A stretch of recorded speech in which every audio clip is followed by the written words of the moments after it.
Six Flags America is currently Maryland's largest amusement park located east of Washington, D.C., but it is a park on borrowed time as it is set to permanently close after November 2nd, 2025. And this park is a story of wasted potential. It is currently home to 9 roller coasters, though one is standing but not operating, some decent flat rides, a couple of water rides, and a water park. While it was at one point an underrated Six Flags park, Six Flags America is now a shell of its former self. Is this park still worth visiting in its final weeks of operation though? Find out in this video, which is our full-length, in-depth review of Six Flags America and our comments about what you can expect or could have expected during your visit. Now, let's get into the review. Six Flags America originally opened in July of 1974 as a drive-through wildlife preserve. The park later changed its name to Wild World in 1980 and expanded into amusement rides. In 1983, Wild World added more flat rides,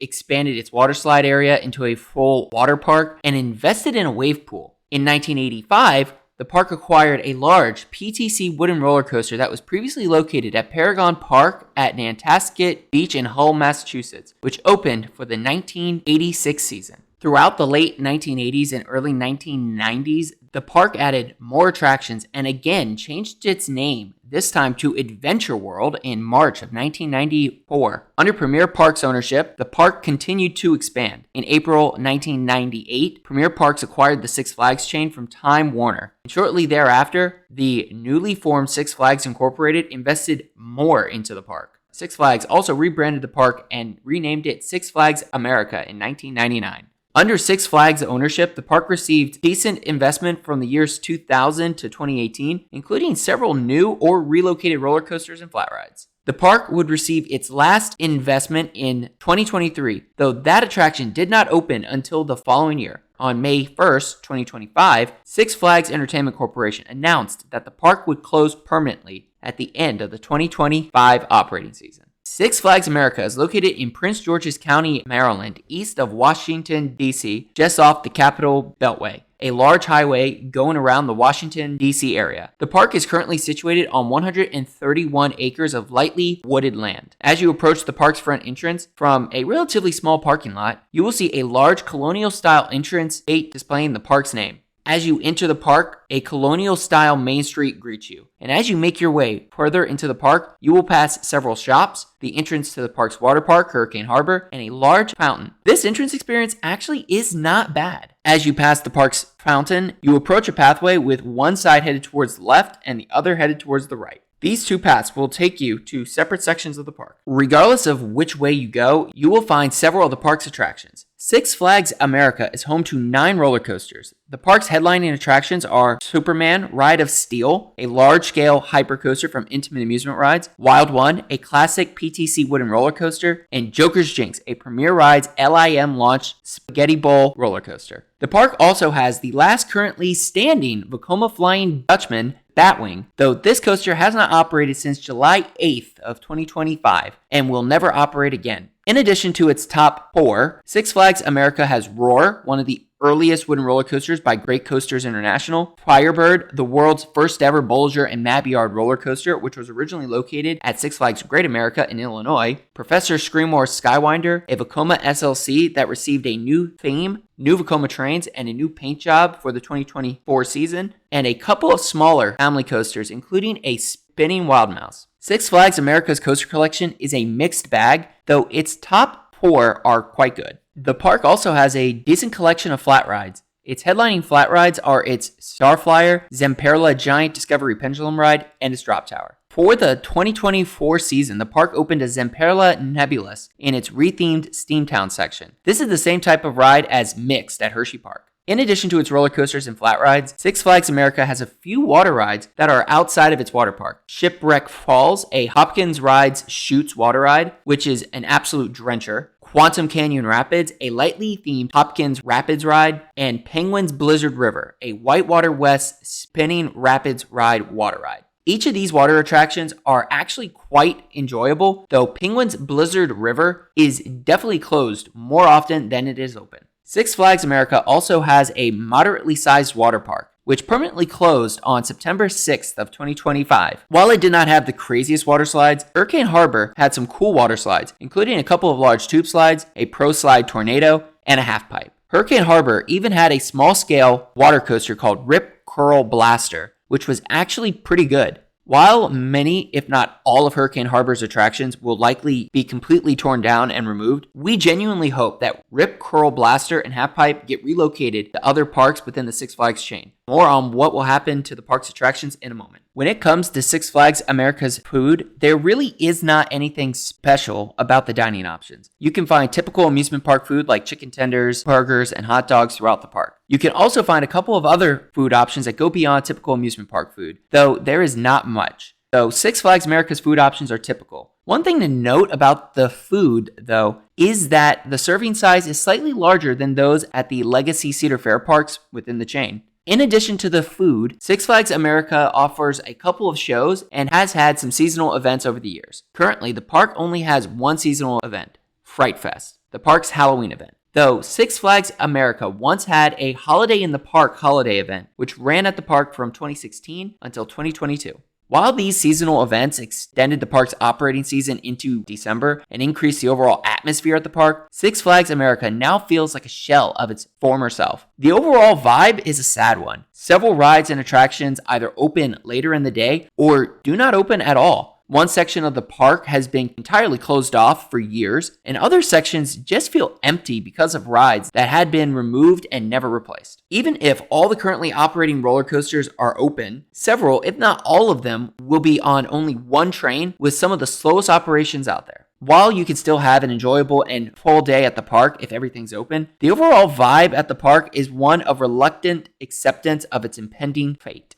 The issue with Six Flags America's current operating status is that it did not have to be like this. Like so many small to medium-sized regional amusement parks, Six Flags America is ingrained in the community in which it is located. Though we cannot help but to think that the park was one of wasted potential. Six Flags America is located in the Washington, D.C. metro area, just off of I-95. The D.C. metropolitan area is one of the largest metropolitan areas in the country. The park is also less than an hour's drive from the Baltimore, Maryland metropolitan area, another large population center. Based on population alone, Six Flags America should have thrived, and at one point, it did, adding several new attractions throughout the mid to late 1990s and into the early 2000s. That is where it stopped, though. While the park received a few new attractions between 2010 and 2024, investment trickled until it eventually just ceased altogether. Six Flags America should have received much more investment than it ultimately did. It was located in a densely populated area of the United States with a steadily growing population.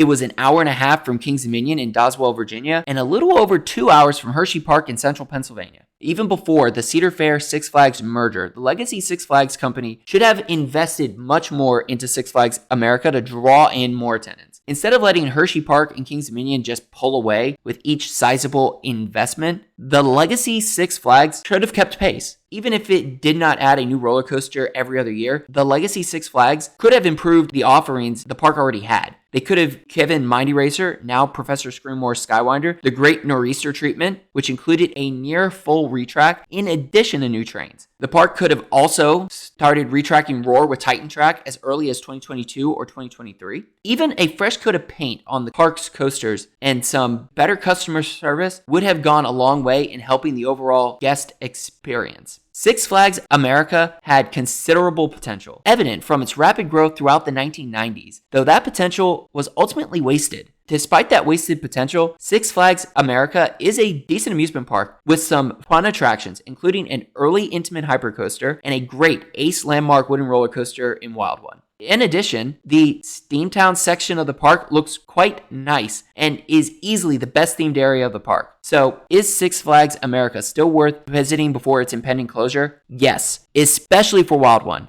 the 100-plus-year-old Ace Landmark, which offers a ride experience on par with the more modern roller coasters out there. A front row ride and a back row ride are musts. Joker's Jinx and Superman are also great rides. Let's get into the future of the park's attractions. Many of Six Flags America's rides and attractions are likely in their last ever year of operation. Most, if not all, of Six Flags America's roller coasters are likely to close for good. Batwing has been SCNO since early July 2025 and will likely never open again, marking the end of the Vekoma Flying Dutchman model. Professor Screamore Skywinder is a 1995 Vekoma SLC. Many of the legacy Six Flags and Cedar Fair parks that need an inverted coaster already have one. Unless a smaller park operator purchases the coaster, Professor Screamore's will likely close for good. As for its fresh new trains, they could be sent to either La Ronde or Canada's Wonderland to replace the old school trains that are currently on Ednor or Flight Deck. Roar and Firebird are likely done for good. The same for Joker's Jinx, though its trains and parts could be stockpiled and used for the other Premier Rides LIM coasters in the chain. Superman is a 25-year-old Intamin Hyper coaster. As fun as this coaster is, it will likely close permanently, though its trains, which are brand new, could be sent to Six Flags New England or used as parts for Darien Lake's Ride of Steel. As for Wild One, this Ace Landmark coaster is surprisingly good and should be saved, somehow, someway, though it seems unlikely. Only time will tell, though, whether another park operator will purchase and relocate this iconic roller coaster. The only roller coasters that could realistically be relocated are Great Chase and Raging Cajun. Great Chase is a smaller family coaster with a few years of operation left in it. As for Raging Cajun, the coaster is a fun ride and still has some runtime in it, since it originally opened in 2004 at Six Flags Great America. As for the park's other rides, it's hard to see any of them getting relocated, though the brand new Zamperla Nebulous, the Zamperla Giant Discovery, and the Starflyer could help any smaller park's flat ride collection considerably. One ride that should definitely get relocated is Rip Curl Blaster. This water coaster just opened and is less than 2 years old. Provided a park within the chain has some room, Rip Curl Blaster would instantly help any park's water park, as this smaller scale water coaster is quite good. Like with Six Flags America's other rides and attractions though, only time will tell whether Rip Curl Blaster, an essentially brand new water coaster, finds a new home. While it does not have nearly as good of a ride lineup as Hershey Park, Cedar Point, or even King's Dominion, Six Flags America is still a decent amusement park with some fun attractions, including a good top 3 in its coaster lineup. The park is definitely worth visiting one last time before it closes for good, though it begs the question whether this park would be closing at all had it reached its full potential given the amount of land it had and its location near 2 large population centers. So, let us know in the comments below if you have ever visited Six Flags America, and if so, what you think about it. If you enjoyed this video or are new to the channel, please like and subscribe for more coaster content like this. Thank you for watching, and stay tuned for more park reviews and amusement park content coming soon to Coaster Adventures, and we hope to see you in the next one.